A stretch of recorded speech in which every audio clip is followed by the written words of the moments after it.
Hey guys, you're watching Fitness Regiment, and this is episode 2 of Learning R. And in this episode, we're just going to introduce ourselves to R, make sure everything's working. And this is a really short episode. We're also going to learn how to get help in R. You'll see what I mean in a second. So usually when you learn a new language or use a new scripting interface or editor or whatever, you will type hello world to introduce yourself. However, as you can clearly see in R, when I type hello world, it just spits out hello world. There's no work necessary. So what we're going to go ahead and do is calculate the mean of all the numbers from 1 to 5.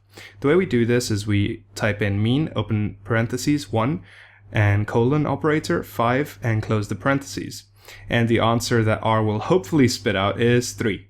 So the code is calculating the arithmetic mean from the numbers 1 to 5. The colon operator is then used to create a sequence from the numbers from 1 to 5. So here R is counting 1, 2, 3, 4, and 5. And once the 1 to 5 operator is enclosed, it is called an argument to the function. So we enclose it in the brackets, in the parentheses, the 1 to 5, and then we add mean. So we're telling R that we want to calculate the mean from 1 to 5. So this is just a quick introduction. This is basically the hello world of R. This is just to make sure that you understand kind of what is happening and what the software looks like. But now we're going to just jump into how to get help. Now this may not make a lot of sense to you straight away, but it's very important to know this, and that way you'll be able to look back at it if you get confused or forget something. So R has kind of like an integrated help system. And the way it works is that you put one question mark followed by a name if you want help on understanding a function or a data set. And in order to find functions, you type 2 question marks followed by the keyword or some type of related problem.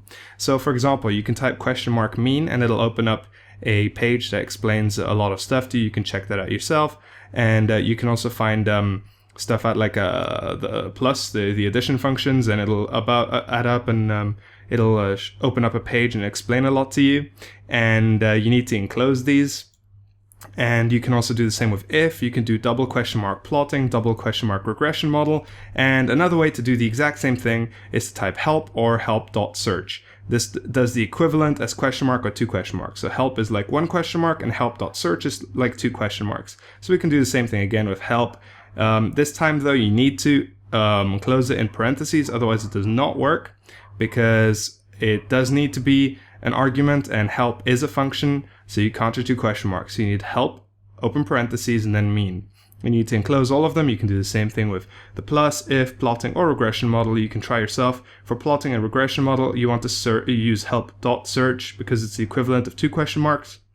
So you can play around with that and look around a little bit. Another cool thing is called apropos. And basically, if you've created a variable and you've forgotten the name, or you only partially remember the name, you can use the apropos function to try and find it again.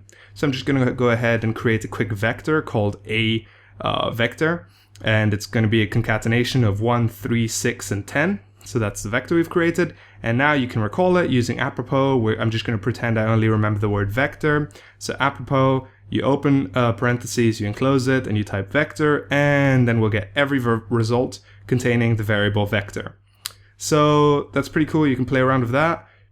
For now, I'll just skip ahead. There's a little bit more in the book, but I don't find it very important because it's more about packages and different stuff. There's some little tips that might be useful, but for now, we're just going to go jump ahead and into the next chapter.